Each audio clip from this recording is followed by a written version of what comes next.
एक नई व्यवस्था बनाई जा सकती है। उन सब के आशाओं पर, अपेक्षाओं पर, उनके सपनों पर खरा नहीं उतरने के लिए जो दोष है वो मेरा है। इसलिए मैं आपसे विनम्रता से आपसे माफ़ी मांगता हूं कि मैं आपके सपनों के आधार के अनुसार, आपके सोच के अनुसार वो व्यवस्था बनाने में नाकामयाब रहा हूं और व्यवस्था बनाने में नाकामयाब रहा हूं।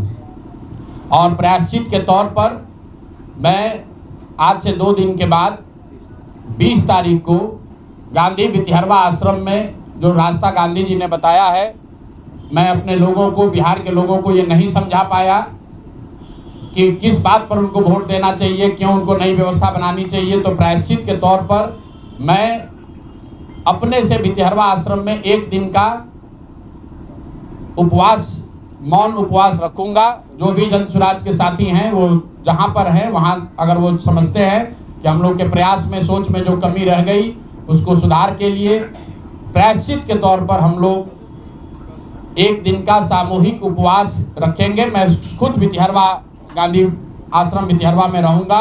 24 घंटे का एक उपवास रखेंगे। गलती हम लोगों से हुई होगी, कमी रही होगी, लेकिन हम लोगों ने कोई गुनाह नहीं किया है। गलती हो सकती है, गुनाह नहीं है। वोट नहीं मिलना गुनाह नहीं है। मैं बिहार की जनता के सामने अपने साथियों के साथ बिल्कुल सर उठा के ये कह सकता हूं कि हम लोगों ने गुनाह नहीं किया है। जिस बिहार में पिछले 30-35 साल से सिर्फ जाति की राजनीति हुई है, वहां पर इस समाज में जातियों का जहर फैलाने का गुनाह नहीं किया है। हम लोगों ने बिहार में हिंदू मुस्लिम की राजनीति नहीं की है, लोगों को धर्म के नाम पर बांटने का गुनाह नहीं किया है।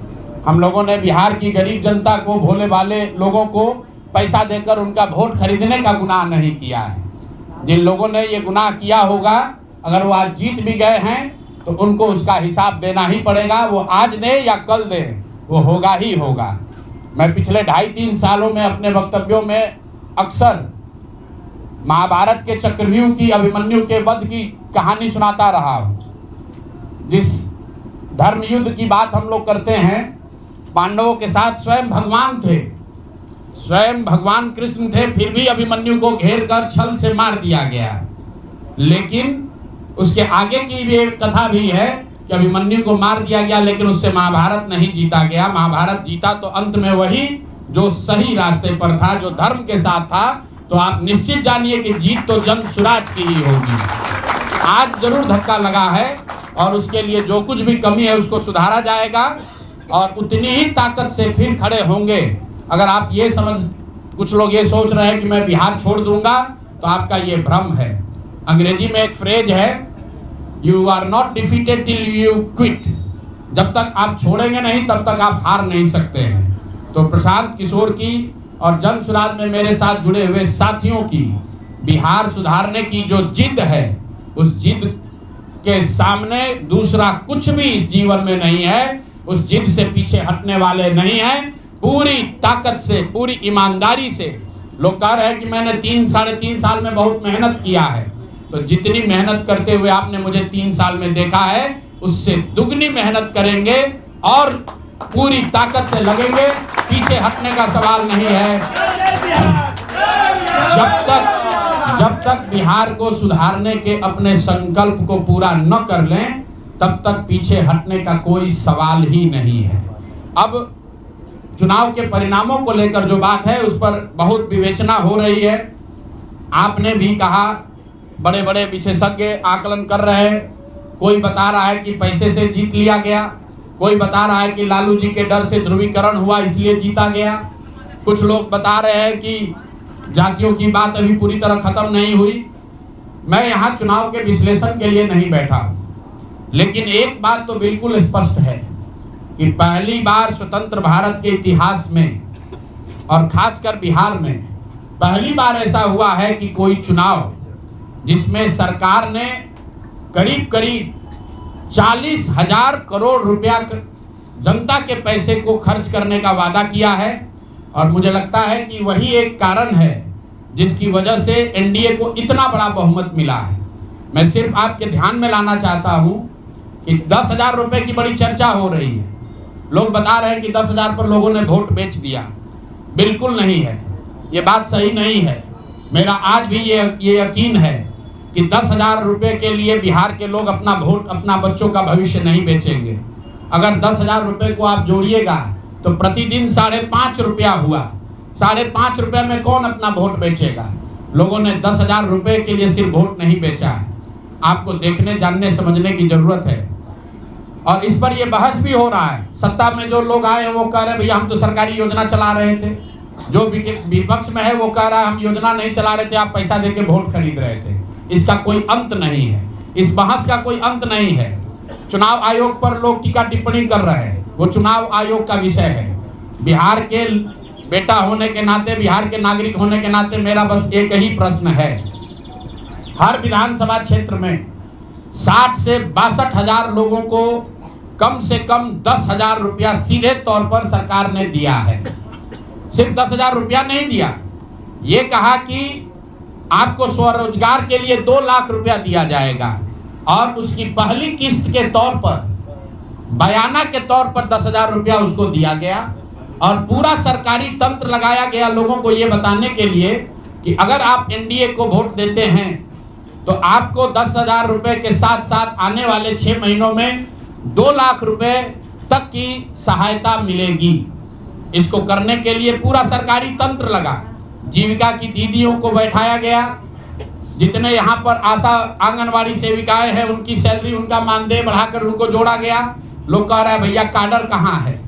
मेरे भाई 2 लाख लोगों को, आप ध्यान रखिए, सिर्फ 10,000 रुपए लोगों को नहीं दिया गया है। हर विधानसभा में, मैं बहुत जिम्मेवारी से जो सरकारी आंकड़ा है वही बता रहा हूं, हर विधानसभा में 60 से 62,000 महिलाओं को 10-10,000 रुपया दिया गया है। करीब करीब 1 लाख आंगनवाड़ी सेविका, आशा वर्कर और ममता की से जुड़ी हुई महिलाओं को करीब करीब सरकार ने 10,000 करोड़ रुपया अलग से दिया है। इसके साथ ही विकास मित्र और टोला सेवकों को 25,000 रुपया एक बार में, और जो लोग प्रवासी मजदूर बाहर से आए उनको 5,000 रुपया दिया गया है कपड़ा के नाम पर। तो कुल मिलाकर 29,000 करोड़ रुपया, करीब करीब 29,000 करोड़ रुपया बांटा गया है। 40,000 करोड़ रुपए की योजनाओं की घोषणा की गई है। अब हम यहाँ इसलिए नहीं बैठे हैं ये कहने के लिए कि इसी वजह से हम लोग चुनाव हार गए। मेरा अब सीधा सरकार से एक आग्रह है कि आपने 2 लाख रुपए देने का वादा किया है, जनता ने आपको मत दे दिया, अब आप सत्ता में बैठे हैं, तो कृपा करके जो 1.5 लाख महिलाएं, 1.5 करोड़ महिलाएं हैं जिनको आपने 10,000 रुपया दिया है, उन सभी महिलाओं को अगले 6 महीने में 2 लाख रुपए तक देने की व्यवस्था कीजिए। क्योंकि अगर वो हो जाएगा तो बिहार से बेरोजगारी दूर हो जाएगी, बिहार से पलायन बंद हो जाएगा। और अगर आपने ये नहीं किया तो ये बिल्कुल स्पष्ट हो जाएगा कि आपने ये 10,000 रुपया किसी योजना के तहत नहीं दिया था, सिर्फ और सिर्फ वोट खरीदने के लिए दिया था। तो वोट खरीदने के लिए पैसा दिया गया है कि किसी योजना के तहत पैसा दिया गया है, सरकारी योजना के तहत। इसका प्रमाण इस बात पर है कि आने वाले 6 महीने में सरकार ने स्वरोजगार के नाम पर जो पैसा जारी किया है, उस क्षेत्र में और पैसा और मदद जारी की जाती है या नहीं की जाती है। हम लोग एक भी विधायक न जीते कोई बात नहीं, जन सुराज। और कई लोगों का सवाल है नीतीश कुमार को 25 सीट आने की बात है, तो मैं आपके सामने घोषणा कर रहा हूं कि जो 25 सीट हमने बात कही थी उस पर बिल्कुल कायम है। अगर नीतीश कुमार ने, उनकी सरकार ने ये वोट खरीदा नहीं है, इनको 2-2 लाख रुपए दे दे, मैं बिल्कुल राजनीति से संन्यास ले लूंगा, उसमें कहीं कोई दिक्कत नहीं है, कहीं कोई दिक्कत नहीं। बिहार के 1.5 करोड़ लोगों को 2-2 लाख रुपया नीतीश कुमार दिलवा दे, मैं मान लूंगा कि हमारे आकलन में गलती थी, हमारी गलती थी। और हमारे आकलन की बात छोड़िए, अगर बिहार से बेरोजगारी दूर हो जाए, पलायन बंद हो जाए, 1.5 करोड़ परिवार, टोटल 2.5 करोड़ परिवार में अगर 1.5 करोड़ परिवार की गरीबी दूर हो जाए, तो प्रशांत किशोर को विधायक बनने की, राजनीति करने की कोई जरूरत नहीं है, हम दूसरा काम कर सकते हैं। तो आपका अगर ये सवाल है कि 25 सीट की बात है, बिल्कुल 25 सीट से ज्यादा नीतीश कुमार को ना आना चाहिए था, ना आता। एक ही फैक्टर है, ये पैसा बांटकर जो वोट आपने खरीदा है, खरीदने का आप पर इल्जाम है। तो इसको आप इतने 20 साल से आप मुख्यमंत्री हैं, तो आप इस इल्जाम को धो दीजिए। अगले 6 महीने में 1.5 करोड़ लोगों को, 1.5 करोड़ परिवार को स्वरोजगार की व्यवस्था कर दीजिए। और अगर नहीं कीजिएगा तो हम लोग यहीं पर हैं। मैं आपके सामने एक नंबर जारी कर रहा हूं, मेरा अपना व्यक्तिगत ऑफिस का 91-216 91-216। जितने लोग हैं जिनको भी 10,000 रुपया का बयाना नीतीश कुमार सरकार ने, अधिकारियों ने जीविका की दीदियों के माध्यम से दिया है, इस आश्वासन के साथ कि अगर आप नीतीश कुमार को, एनडीए को वोट देंगे तो आपको 2 लाख रुपया 6 महीना में मिलेगा। तो मेरे भाई, अब समय चालू हो गया, आप आ गए हैं सत्ता में और हम लोग आराम से बैठे हुए हैं बिहार में। हर वो महिला, हर वो परिवार जिसको 2 लाख रुपया नहीं मिलता है, आप प्रशांत किशोर से संपर्क कीजिए, आप जनसुराज से संपर्क कीजिए। अब सलाह का समय खत्म हुआ, अब संघर्ष का समय शुरू होगा। हमने 3.5 साल लोगों को सलाह दिया है, हमने 3.5 साल लोगों को जाकर घर घर हाथ जोड़ा है, कभी वोट नहीं मांगा। लोगों को यही कहा कि अपने बच्चों के लिए वोट दो, अच्छे लोगों को जिताओ। लोगों ने अपने हिसाब से अच्छे लोगों को जिताया है।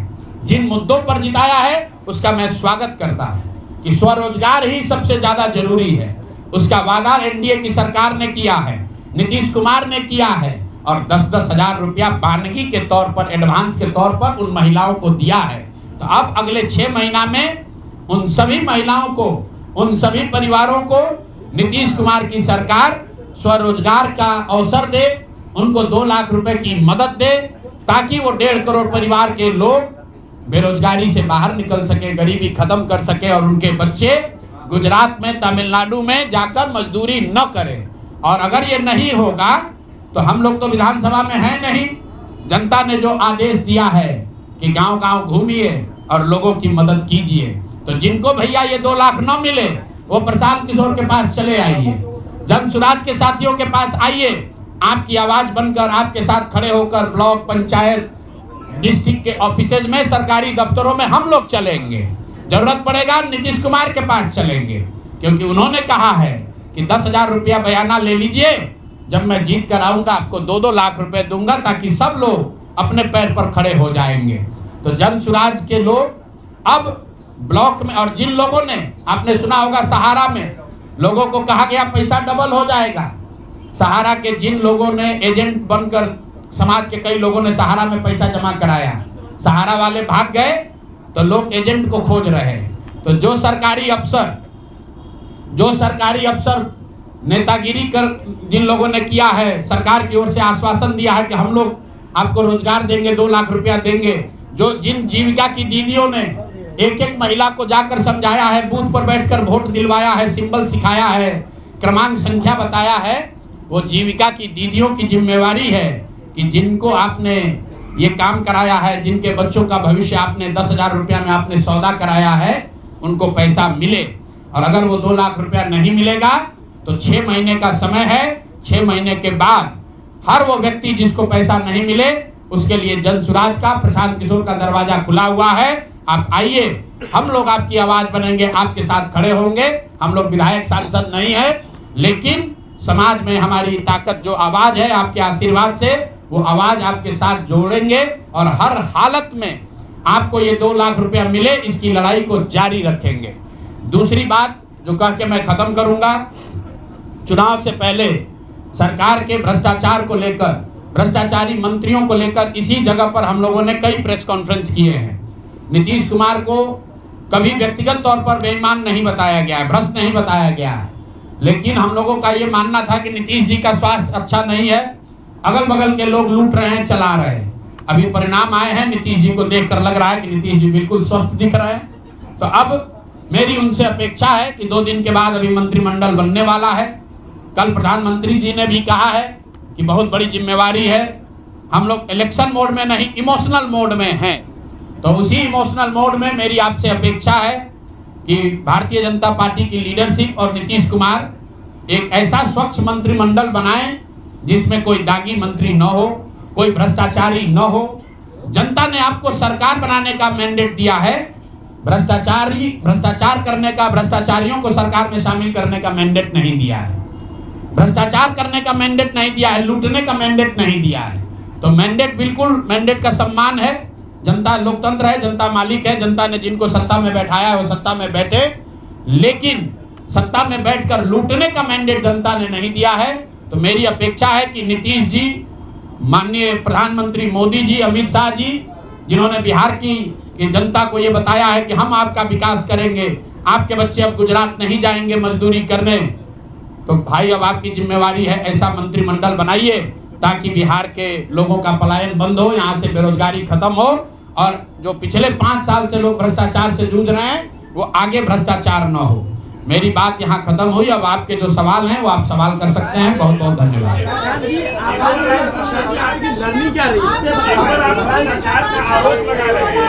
उनके खिलाफ आप न्यायालय जाइएगा, अगर आपके पास सबूत है तो आप न्यायालय क्यों नहीं जाते?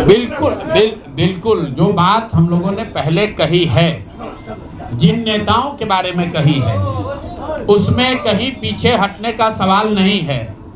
मैंने आपको कहा था कि प्रेस के जरिए उसको बताया गया, ये अपेक्षा की गई कि सरकार के जो मुखिया हैं उस पर एक्शन लेंगे, उन्होंने एक्शन नहीं लिया। दूसरा, जनता की अदालत में गए, जनता ने भी उन्हीं नेताओं को फिर से जिताकर भेज दिया। कई लोग जिन पर इसी जगह पर मैंने आरोप लगाया है, जिनके आरोपों की बात कही गई है, उनको जनता ने भारी मत से जिताकर भेजा है। तो भाई अब जिम्मेवारी है सरकार के मुखिया के तौर पर नीतीश कुमार जी ये तय करें कि वो लोग सरकार के हिस्सा होंगे कि नहीं होंगे।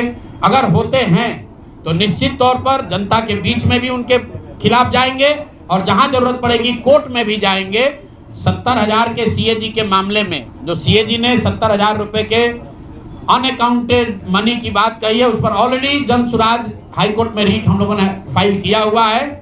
जहां तक व्यक्तिगत मामले हैं, जिन 4 नेताओं के बारे में बात की गई है, जैसे ही मंत्रिमंडल बनता है और अगर वो लोग फिर से सरकार में शामिल होते हैं, सरकार के हिस्सा बनते हैं, तो हम लोग निश्चित तौर पर न्यायालय का दरवाजा खटखटाएंगे। आपने कहा कि 10,000 रुपए की बात आपने कही, 10,000 रुपए चुनाव से पहले देने लगे थे लोग। आपने कहा कि 25 से ज्यादा सीटें आएंगी तो चुनाव से पहले ही आपने कहा था कि आप इस्तीफा दे देंगे जी। तो कंडीशन अप्लाई उस समय क्यों नहीं कर दिया? बिल्कुल ठीक बात है कि आपने कहा, हम पहली बात तो आप लोग कह रहे राजनीति से हम किस पद पे है कि इस्तीफा दे दें? हाँ ना, सुन रहे हैं, आ रहे हैं, किस पद पर है कि इस्तीफा दे दें? आप एक मिनट, आपने सवाल, एक मिनट रुकिए, आपने सवाल किया है, जायज बात है। आपने कहा था कि 25 से ज्यादा आएगा तो आप संन्यास ले लेंगे। तो भैया किस पद पर हैं जिससे मैं इस्तीफा दे दूं? अगर किसी पद पर हैं, ये तो नहीं कहा था कि बिहार छोड़कर चले जाएंगे, बिहार में रहेंगे और राजनीति नहीं। बिल्कुल अरे भाई, हाँ बिल्कुल, एक मिनट, बिल्कुल राजनीति छोड़ देंगे, राजनीति छोड़े हुए हैं, हम तो राजनीति करते ही नहीं हैं। लेकिन ये नहीं कहा है ना कि बिहार के लोगों की बात कहना छोड़ देंगे, ये तो नहीं कहा है।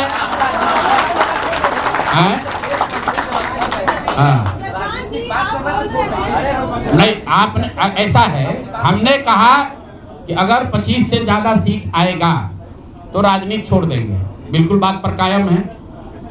लेकिन ये तो नहीं कहा कि ये 30,000 करोड़ रुपया में वोट खरीदेंगे। अब आप कह रहे नहीं, वोट उन्होंने नहीं खरीदा है, तो हमने कहा अगर नहीं खरीदा है तो 2 लाख रुपया दे दीजिए, हम बिल्कुल छोड़ देंगे। एक मिनट रुकिए, अरे सुन तो लो, सरकार क्या विज्ञप्ति पढ़ लो जिस पर सरकार ने, हाँ बिल्कुल, आपने कहा नहीं, ऐसा है, बिल्कुल हम भी सभी की बात नहीं कर रहे हैं। सरकार ने 1.5 करोड़ लोगों को 10-10 हजार रुपया दिया है और पूरे देश में इस बात पर बहस छिड़ी हुई है कि क्या ये 10,000 रुपया वन टाइम देकर वोट खरीदा गया है कि किसी सरकारी योजना के तहत इस पैसा को दिया गया है। मैं ये कह रहा हूं कि मैं बिल्कुल ये मानने को तैयार हूं कि सरकार का ये एकाधिकार है, वो चाहे योजना शुरू कर सकती है। अंतिम महीने में ही किया, उसमें कोई दिक्कत नहीं है, हम उस बात पर नहीं पड़ रहे हैं। इलेक्शन कमीशन ने चुनाव के दौरान ये पैसा बांटने दिया, ये उनकी गलती है, उस पर भी हम टीका टिप्पणी नहीं कर रहे हैं। हम तो ये कह रहे हैं कि जिस योजना के तहत आप जीत कर आए हैं उस योजना को लागू कर दीजिए। हम लोग को बिहार में रहने की भी जरूरत नहीं है, बिहार ही छोड़ देंगे, राजनीति की क्या बात कर रहे हैं? आप कह रहे हैं 10,000 रुपए, 40,000 करोड़ रुपए, आप कह रहे हैं कि वोट खरीद लिया गया, इस वजह से वो जीत गए, आप हार गए। ना, हम नहीं हारे। आप हम हार नहीं, हम तो रेस में ही नहीं हैं, अभी आपने कहा हम तो रेस में ही नहीं हैं। हम आपको ये बता रहे हैं कि जो बात नीतीश कुमार के जीतने की है, जीत और हार के बीच में एक ही बात है कि क्या नीतीश कुमार जी ने, उनकी सरकार ने ये हर विधानसभा में 60,000 वोट 10,000 रुपया देकर खरीदा है कि नहीं खरीदा है, इस पर बात है। और मैं ये एक मिनट रुकिए, चुनाव से पहले ही कहा है और चुनाव के पहले ही की बात हो रही है। और अरे आपकी क्या, आप क्या चाहते हैं कि हम कह दें कि हम राजनीति से संन्यास ले रहे हैं इसलिए आप आए हैं? मेरे भाई, अगर ऐसा है, हमने आपको, आप भाई,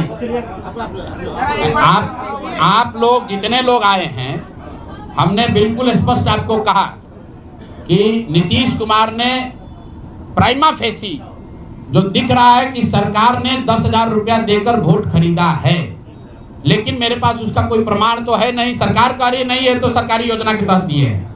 योजना की जो गजट ऑर्डर है वो देख लीजिए, उसमें लिखा क्या है कि 10,000 रुपया आपको स्वरोजगार के लिए महिलाओं को दिया जा रहा है और जरूरत के मुताबिक अगले 6 महीने में। उसमें लिखा है कि अगर आपकी योजना सरकार को लगेगी कि ठीक है, वही बात। अरे आप, अरे भाई, हम हिंदी में लिखा है, उसको फिर से जारी कर देंगे, सब लोग पढ़ लेगा। सरकार ने ये नहीं कहा कि ये 10,000 वन टाइम पेमेंट है, उन्होंने कहा कि स्वरोजगार की योजना के तहत आपको 10,000 रुपया दिया जा रहा है और अगर एडवांस पैसा, एडवांस, एक मिनट रुकिए, और 2 लाख रुपया अगर आप स्वरोजगार में का काम करेंगे, अगर आप अपने पैर पर खड़े होने की योजना करेंगे तो 6 महीना में आपको 2 लाख रुपया और दिया जाएगा। ठीक बात है? तो अगर 1.5 करोड़ महिलाओं में 5 लाख 10 लाख महिलाओं को भी ये 2 लाख रुपए दे दे तो बिल्कुल इस बात पर हम कायम हैं कि हमको राजनीति नहीं, बिहार छोड़कर बाहर चले जाना चाहिए। बिल्कुल। अब फिर अब 5 लाख 10 लाख की बात नहीं है भाई। एक मिनट रुकिए, आप लोग इतना वरिष्ठ पत्रकार हैं, इतना बात को पकड़े हुए हैं और हम लोग बात से हटने वाले लोग नहीं हैं। हम नीतीश कुमार नहीं हैं जो सदन में खड़ा होकर कहेगा कि मिट्टी में मिल जाएंगे, भाजपा में नहीं जाएंगे, और उसी भाजपा के साथ बैठ के उनको महान पुरुष आप बता रहे हैं। सुनिए, हम अपनी बात पर कायम हैं। हम कोई क्लॉज नहीं लगाएंगे। सुनिए, ऐसा है, अरे बिल्कुल कॉन्फिडेंस से नहीं, लिख के दिया है कि अगर आप लेकिन उसमें ये नहीं कहा था कि 10,000 रुपया में आप वोट खरीदिएगा। अगर हर विधानसभा में 10,000 रुपया नहीं दिया गया है तो आप बता दीजिए ये सत्य नहीं है। आप कह रहे हैं कि आप राजनीति छोड़ दीजिए, तो हम राजनीति के किस पद पर है जिसको छोड़ दें? आप बता दीजिए। सवाल ये है कि आपने कहा था 25 सीट आएगी तो हम राजनीति छोड़ेंगे जी। आज आप एक क्लॉज लगा रहे हैं, तो ये क्या भरोसा है कि कल अगर बिल्कुल आप भरोसा मत कीजिए। हमने जो बात अपनी कहनी थी, हमने आपको बात कह दी। हम अभी इस बात पर, अपने आकलन पर कायम हैं कि 3 बरस की बिहार की गांव-गांव की यात्रा के बाद जो मुझे दिखा, जो समझ में आया, उसके हिसाब से नीतीश कुमार को 25 से ज्यादा सीट नहीं आना चाहिए था, सिवाय इसके कि उन्होंने हर विधानसभा में उनकी सरकार की ओर से 10,000। एक मिनट भैया, अरे आया है भाई, आया है, लेकिन उसके वो खरीद के आया है कि नहीं वो अभी दिख जाएगा 6 महीना में। आज आप लगा रहे हैं, ठीक है, आगे कौन डालता था? बिल्कुल, ये हमने आपको अपने वक्तव्य में कहा कि हम लोग बिल्कुल असफल साबित हुए। हमने जो बात यहाँ बिहार के लोगों को बताई वो लोगों को समझ में नहीं आया है, लोगों को स्वीकार्य नहीं है। हम अपनी गलती मान रहे हैं, लेकिन जो मैंने आपको कहा कि वोट नहीं मिलना, सुनिए, वोट नहीं मिलना गुनाह नहीं है, वोट नहीं मिलना क्राइम नहीं है।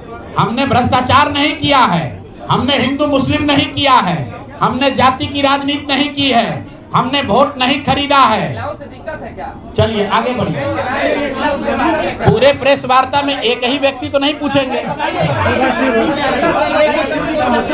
है आपकी चुनाव की लड़नी क्या है और जो वोट चोरी का मुद्दा बाकी विपक्ष उठा रहा है उस पे मैं वोट चोरी के मुद्दे पर हम लोग का स्टांस जो है वो बिल्कुल क्लियर है पहले दिन से। ये बिहार का मुद्दा नहीं है।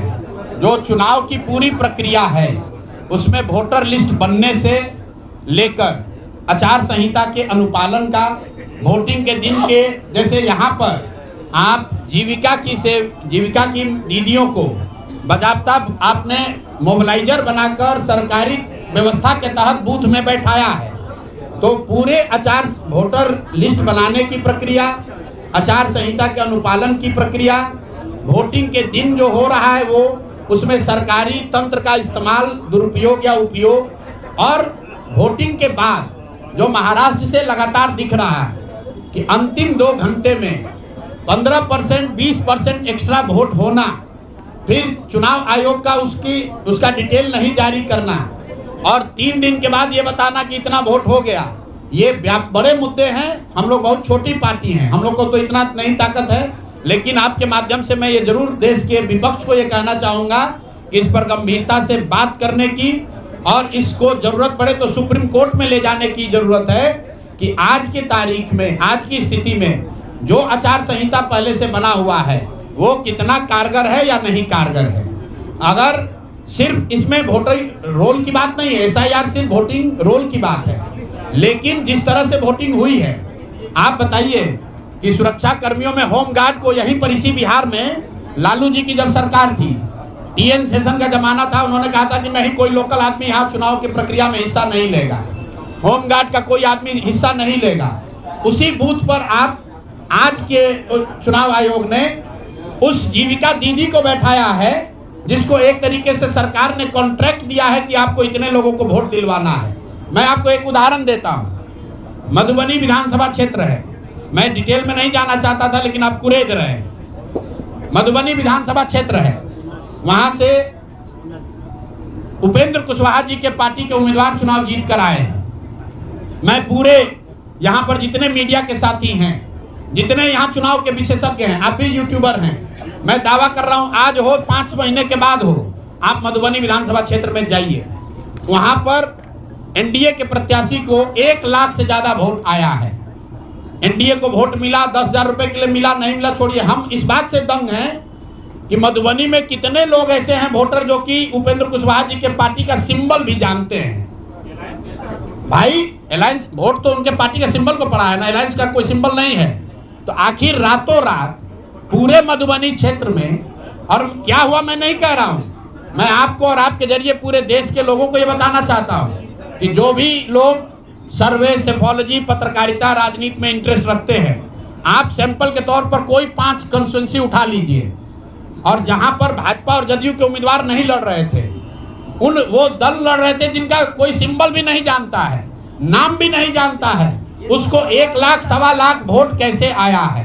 हमारे पास कोई प्रमाण नहीं है कि वो वोट कैसे आया, लेकिन राजनीतिक सामाजिक क्षेत्र में जुड़े होने के नाते ये आश्चर्य का विषय है कि जिस मधुबनी क्षेत्र में लोग ये नहीं जानते हैं कि कौन सा प्रत्याशी लड़ रहा है, कौन सा पार्टी लड़ रही है, उस पार्टी का सिंबल क्या है, उसको 1.25 लाख वोट आया है, और जो लोग वहां जीवन भर राजनीति कर रहे हैं उनको वोट नहीं आया। संभव है कि उनको इतना समर्थन है, लेकिन मेरा आपसे आग्रह ये, भाई देखो 1 मिनट आप रुक जाइए, आपका सवाल 10 ले चुके हैं, और भी तो लोग हैं, आपका एक और ले लेंगे, आप शांति से बैठिए, ऐसा मत घबराइए, हम यहाँ बैठे हुए हैं। और मेरा आपसे अनुरोध है, मैं कोई आरोप नहीं लगा रहा हूं, लेकिन मधुबनी जैसे 5 सीट का मैं आपको हवाला देना चाहता हूं, जहां पर चुनाव के 12 दिन 15 दिन पहले यह तय हुआ कि कौन पार्टी चुनाव लड़ेगी, उस पार्टी का नाम कोई नहीं जानता है, उसका सिंबल कोई नहीं जानता है, और 1,20,000 वोट अगर किसी विधानसभा में आ रहा है,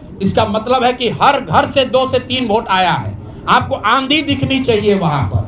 ये मतलब विधानसभा के स्तर पर 1,20,000 वोट लाना साधारण बात नहीं है। 1,20,000 वोट आया है, कैसे आया है? इसकी 2 ही वजह हो सकती है, या तो जो 60,000 लोगों को आपने 10-10 हज़ार रुपया दिया और उन लोगों ने ये जिम्मेवारी ली कि भाई 10,000 रुपये हमको मिला है, हम मैं और अपने घर के लोगों को वोट मैं दिलवाऊंगा या दिलवाऊंगी, या फिर कोई ऐसी बात है, अदृश्य शक्ति है जो हम लोग को हमारे समझ से बाहर है कि भाई कैसे ये संभव है। और मैं ये नहीं कह रहा हूं कि वहां वोट कैसे पड़ा, मैं आपको खुली चुनौती दे रहा हूं, आज चलिए मधुबनी। मैं 3 दिन से प्रेस इसलिए नहीं कर रहा हूं कि मैंने अपने लोगों को वहां भेजा है, और मधुबनी में मैंने कहा भाई पूछो तो कि उपेंद्र कुशवाहा जी के पार्टी का सिंबल क्या है। 30% लोग को सिंबल नहीं मालूम है कि सिंबल क्या है, और उनको 1 लाख से ज्यादा वहां वोट आया है। मुझे उपेंद्र कुशवाहा जी से कोई लड़ाई नहीं है, उनको उनके पार्टी के प्रत्याशी से कोई मुझे लेना देना नहीं है। मेरा सिर्फ ये कहना है कि ऐसी कौन सी विधा है कि हम लोग 3-3 साल एक विधानसभा में घूम रहे हैं, लोगों को ये नहीं मालूम है कि जन स्वराज का चुनाव चिन्ह क्या है। और ये लोग 10 दिन चुनाव के पहले आए, उस पार्टी का नाम मधुबनी शहर में लोग नहीं जानते हैं, उस पार्टी का सिंबल घर घर पहुंच गया और उसको 1,20,000 लोगों ने वोट दे दिया। तो मेरे भाई ये बहुत बड़ी चुनाव की विधा है। ये बताइए कि ये तो दूसरे की बात है, आपकी रणनीति में क्या कहीं चूक हुई? भारी चूक हुई। मैंने आपको पहले कहा कि भारी चूक हुई, और जो भी चूक हुई है उसको सुधारने के लिए पूरी ताकत लगाएंगे, फिर से बैठेंगे, ड्राइंग बोर्ड पर जाएंगे और देखेंगे कि जो चूक हुई है उसको कैसे सुधारा जाए। लेकिन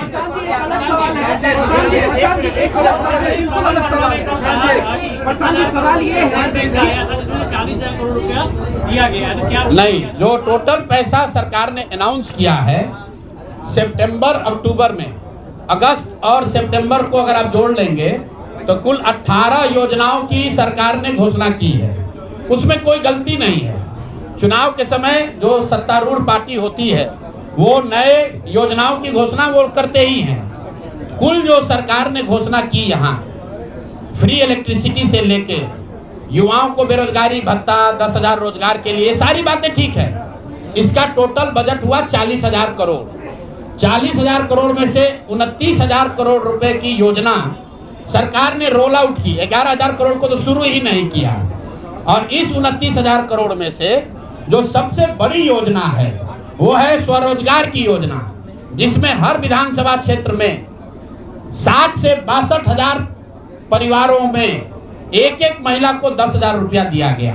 और ये कहा गया, सिर्फ 10,000 रुपये पर लोगों ने वोट नहीं दिया गया, लोगों को ये कहा गया कि अगर आप वोट देते हैं तो आपको आने वाले समय में 2 लाख रुपए तक की राशि स्वरोजगार के लिए मिलेगी। और इसको करने के लिए इसको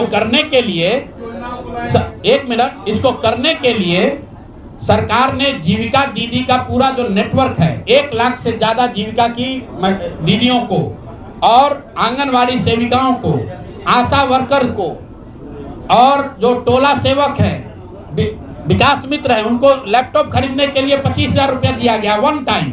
अब आप बताइए कि जो टोला सेवक है, जो विकास मित्र है, जिसको आपने 25,000 रुपया दिया है, वो जो लैपटॉप या आईपैड खरीदेगा, उससे बिहार सरकार की योजना का, दलितों का क्या सुधार होगा वो सरकार को बताना चाहिए।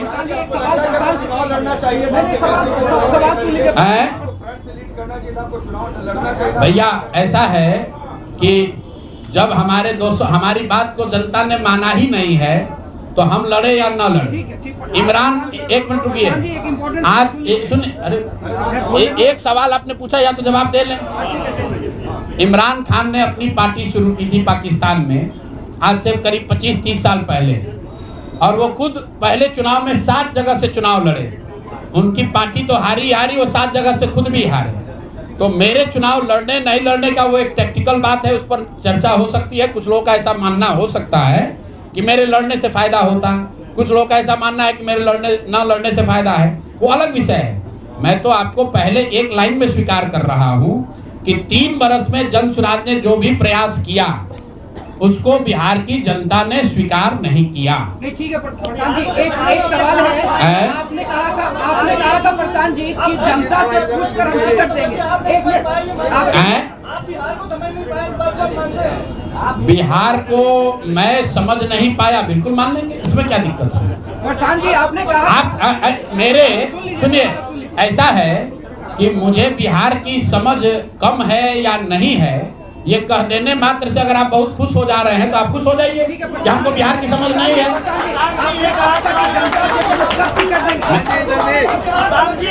मेरे भाई ऐसा है, अगर हमने हमारे आप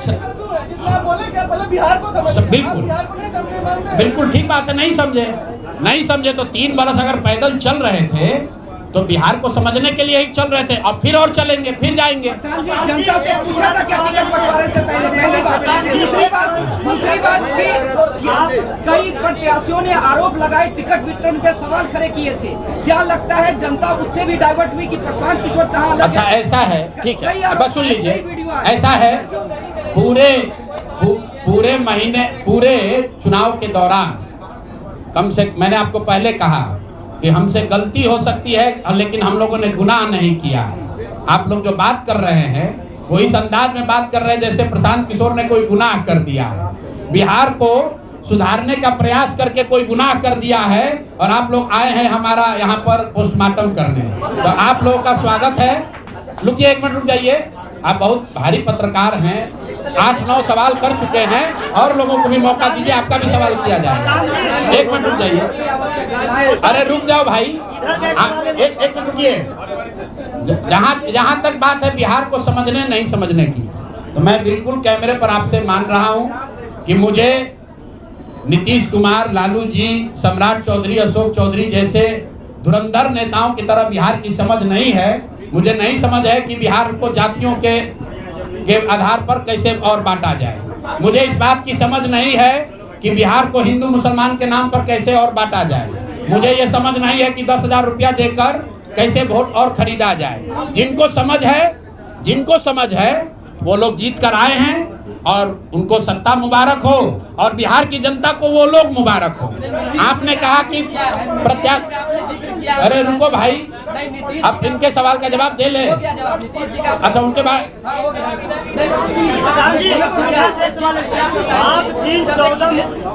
आप जिन 14 मुख्यमंत्री को बनाने की बात कर रहे थे, क्या आपको लगता है कि आपका उनमें अहम योगदान रहा है? कभी खास करके बिहार के कोई योगदान नहीं है। आप लोग जो हम लोग बोलते रहे हैं उसको जाकर देख लीजिए। आपने कहा कि उम्मीदवार गलत चुने हैं। यहाँ जितने लोग बैठे हुए हैं, हमारे बगल में केसी सिन्हा जी चुनाव लड़े हैं कुम्हरार से। ये तो हमको पैसा देकर टिकट नहीं खरीदे होंगे, और कुम्हरार की जनता ने केसी सिन्हा को हराकर किसी दूसरे को जिताया है। हमारे बगल में वाईबी गिरी जी बैठे हैं, मांझी से इनको हराकर जनता ने किसी दूसरे को जिताया है। तो मेरे भाई, मैं समझता हूं कि अगर केसी सिन्हा नहीं जीते तो उससे केसी सिन्हा के जीवन पर कोई फर्क नहीं पड़ेगा मेरे भाई, कुम्हरार की जनता के जीवन पर फर्क पड़ेगा। अगर आपने मांझी से वाईबी गिरी को हरा दिया तो वाईबी गिरी का कोर्ट का प्रैक्टिस नहीं बंद हो जाएगा, मांझी के लोगों की दिक्कत जो है वो बढ़ेगी। लेकिन फिर वही बात है, जनता मालिक है, वो वही चाहते हैं। अगर आप खिचड़ी खाना चाहते हैं तो आपको कोई पुलाव कैसे खिला देगा? आप खिचड़ी खाइए और आनंद लीजिए। आपको वोट नहीं दिया, जनता का दोष है। लोगों ने आपको वोट नहीं दिया, लोगों का दोष है।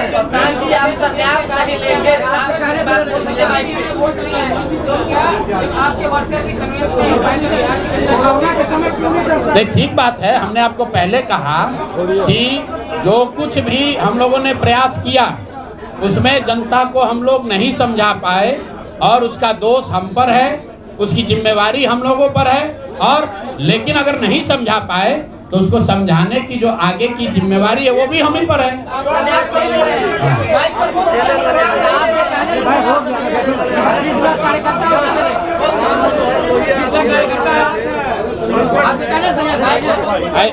ऐसा है, आप भी बिहार के ही हैं, और इतना भी नहीं उद्वेलित होइए, इतना भी मत उछलने लगिए कि जैसे हम लोग सब एकदम खत्म है। आपकी बात को सुन लिया गया, आपको अलग से साक्षात्कार चाहिए,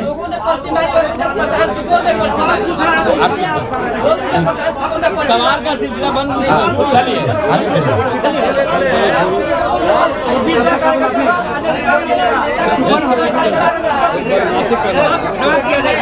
आगे उन्होंने कुछ दलों को मिलाया और मिलाया था। अभी तो हम लोग वापस जाकर अपने उस प्रारूप को फिर से देखेंगे जो हम लोग लेकर जनता के बीच गए थे।